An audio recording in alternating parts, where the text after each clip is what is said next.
Hello, ladies and gentlemen. Welcome back to Exotic Astrology, and we are back with another example chart. And we shall discuss some combinations and some placements for infidelity in a horoscope, which means the person is having difficulty staying faithful to one's spouse and wishes to keep hopping like animals from one person to the other. That is basically what is infidelity. Or it could be in a subtle level also. You are staying with somebody, but your heart is with somebody else. Okay. So there are many combinations which are mentioned in the classics. Well, not directly, I would say, but yeah, there are certain indications or hints given.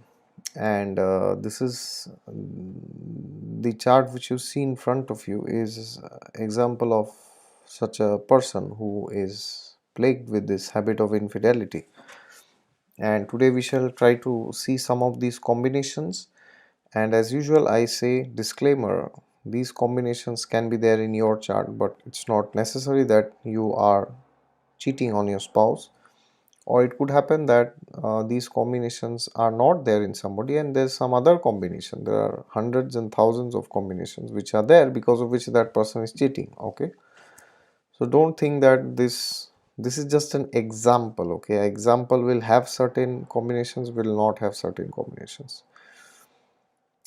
And as usual, if you are new to the channel, then please subscribe to it, and if you want a consultation from me, then you could please go to the description section down below in my videos. And yes, God is there with you all the time. Just look to Him and you will find Him. All right. So, what are some of the combinations which can force, or because of which a person could indulge in infidelity? Well,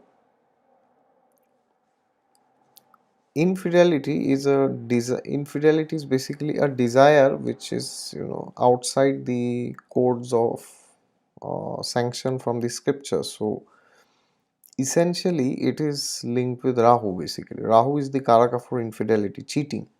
Okay, cheating on somebody. So therefore the first thing is we have to see which house Rahu lords. Okay, Rahu originally lords the 11th house, Aquarius, along with Saturn, and he also gets exalted in the third house of Gemini, originally the third house of Gemini. Okay, these two are very crucial, and from there either of these houses he will aspect the 7th house, of course, because Rahu aspects the 5th and the 9th. So therefore if the Lagna Lord is somehow linked with these Kama houses or with Rahu, then this is the first indicator of infidelity. Okay, this is not the only indicator. Now many people will have this, but it doesn't mean that they are going on cheating. Okay, so you may see this video and you may think, oh, I am very faithful, he's speaking nonsense. All right, don't think like that. I will show many placements which are there in this horoscope. Okay, so now let us analyze what is going on. Ascendant Lord is Saturn.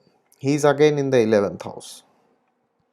Again, this Rahu is also in the Kama Trikon. You see, 3, 7, and 11. So Saturn is in a Kama house. Then Rahu itself is in a Kama house, in the third house. Third house is generally the house of prostitution, and from there he is aspecting Saturn, which is the Lagnesh. Okay, so Rahu is very dominant in the chart. Rahu is controlling the chart actually. So this is the first indicator that somebody might have these tendencies to look outside, because Rahu Ketu represents boundaries. Okay, so also of course Rahu aspects the 7th house of marriage. All right, and what is Saturn here? Saturn is not only the Lagnesh, Saturn is the second lord also. So Rahu aspects the second lord also. So it can give a person a tendency to break off the family, okay, or marriage, or whatever you want to call it. but that is an added factor. All right. Then what are the other principles? The other principles are, if somehow the seventh house is linked with the eighth or the 12th house, somehow, which means if the eighth lord is in the seventh or 12th lord is in the seventh, all right, because these are houses of physical relation basically, all right.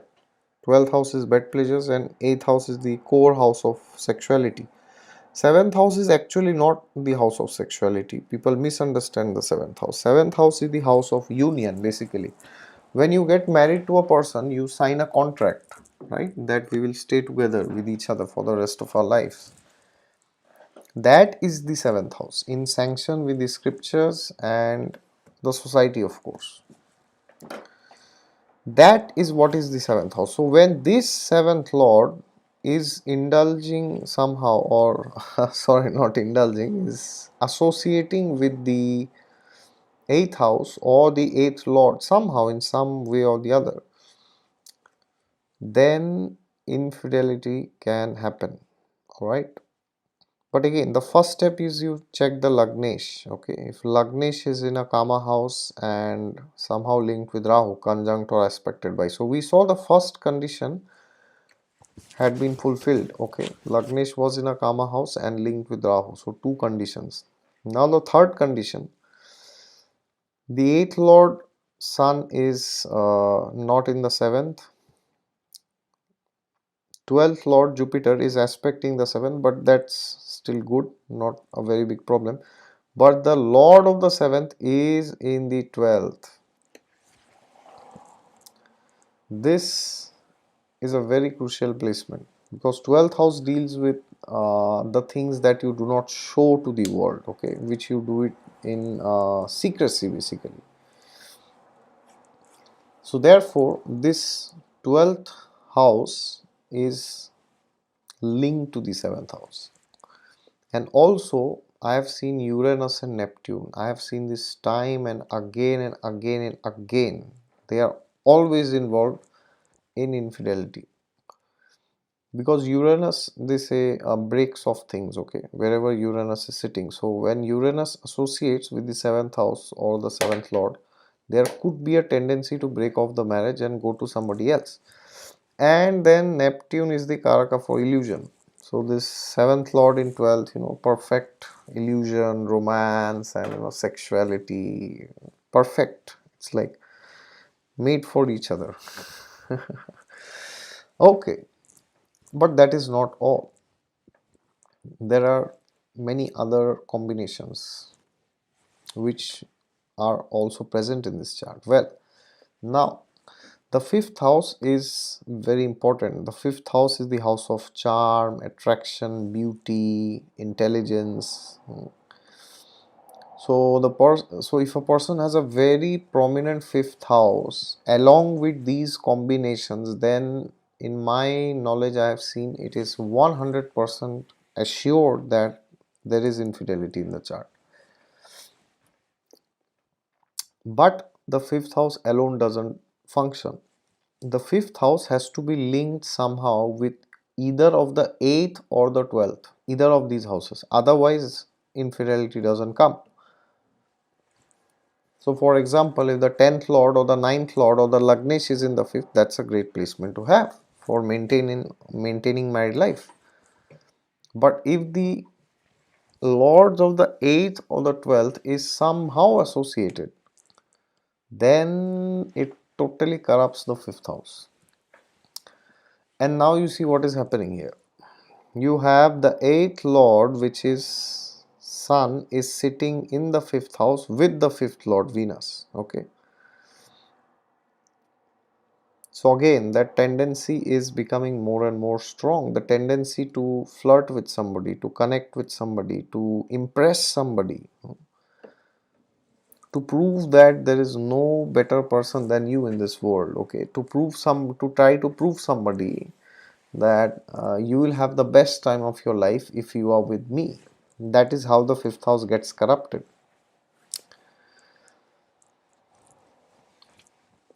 And then the next factor I have seen is, if the moon is not very well placed, even then the possibility of infidelity is even reinstantiated once again. So here, what is going on with the moon? Now, moon is in the 12th house in Sagittarius. That's not a very bad placement, but I have again seen when the moon is undergoing some kind of a planetary war somehow, okay, which means here, if you see, Mars and Mercury, they are sitting in the 6th house. 6th house is the house of breakup. It is the house of divorce or separation or celibacy, basically, okay. So we know very well Mars and Mercury do not get along together. Okay, so when this Mars and Mercury, see, Mars is basically, masculine nature, and Mercury is like multiple of everything. Okay, so when this Mars Mercury somehow links with Moon, I have seen, or even Moon and Rahu Mercury, or Moon Rahu Mars, I have seen. Okay, sometimes Venus also. Then it could happen that the person likes to be very masculine and do a lot of show off, that yeah, actually I'm very masculine, so it's good to be around that person. The person could pretend like that, whether he is like that or not in reality, he or she, of course, that's secondary, but the person will pretend like that. Okay, so therefore here moon is in the 12th house, and this combination here is in the 6th house of break of relationships, and this is tormenting the moon. Okay, so the mind is very affected by this combination. It's like a direct mutual aspect. Yeah, and the last point which we will discuss today for infidelity is, somehow if the ascendant or the ascendant lord or moon is linked very strongly with Mercury and Venus, both of them, okay, not individually. So here you see what is happening. The Lagnesh Saturn is being aspected by Venus, that too from the 5th house in own sign, and this Mercury again aspects the moon. So this can also give a tendency to the person to be looking for different people always. Okay, so there you see there are multiple combinations, and one last thing which I will discuss is a corrupted Jupiter. Always I have seen, because Jupiter represents the morals which a person has. So here Jupiter is in Marana Karak Sthan. Third house is the house where Jupiter feels as if he's dying, because third house is the house of prostitution basically. So therefore it's like telling a spiritually elevated person to go there and enjoy. So he'll feel as if he's dying there. You know, maybe he's not dying, but his spiritual progress is finished. It's gone completely. So again, here here it is in the third house, and it is in the Rahu Ketu axis. So this is Guru Chandal Yoga which is occurring. Now the good thing is this is in Pisces. So if he does remedies for Jupiter, then he will be able to overcome this. All right. And sometimes you will get a question that, how do I know if doing I am practicing infidelity or my spouse is practicing? Okay, so for that you have to check if the Lagnesh is involved or the 7th lord is involved. So it's very funny, in this chart both the Lagnesh, Saturn and Moon are involved in these yogas, you see. So it could happen the other way around also. So Lagnesh is involved means you are doing, 7th lord is involved means your spouse is doing. Okay,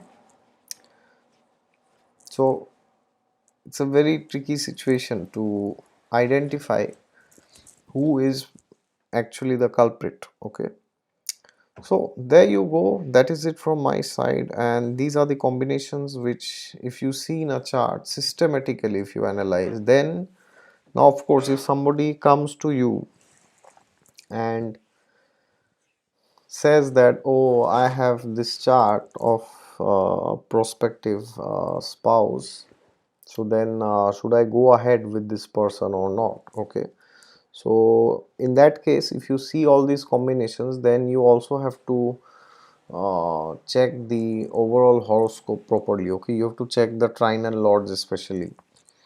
So here trinal lord Venus is afflicted by this, Sun Saturn. That is another red flag. The ninth lord Mercury is again in a Dusthana, another red flag. Okay.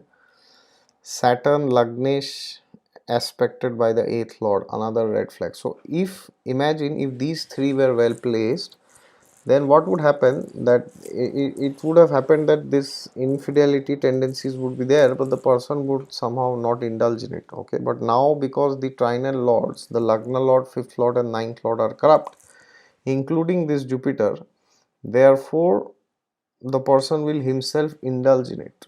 Right, there you go. That is it from my side, and you can let me know in the comments if you feel this video is very negative, or if you want such videos frequently, or you don't want these videos, because I have been uploading almost 1000 videos or 1100 videos, but I did not upload any video on infidelity because this can create a lot of fear and a lot of panic in people if they see this in their partner's horoscope.